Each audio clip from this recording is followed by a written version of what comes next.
জল ভরা মেঘ ওই দু চোখে দেখতে আমি পেয়েছি, একলা মনে নির্জনেতে তোমার ছবি এঁকেছি। নাম রেখেছি বনলতা যখন দেখেছি, হয়তো বা সেই ক্ষণেই তোমায় ভালোবেসেছি।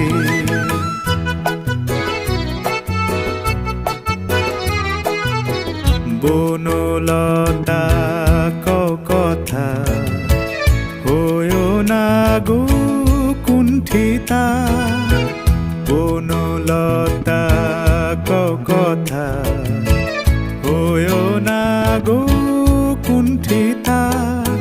একটি কথাই শুনবো বলে তাই তো কাছে এসেছি, বলবে কি গো আমিও তো তোমায় ভালোবেসেছি। একটি কথাই শুনবো বলে তাই তো কাছে এসেছি,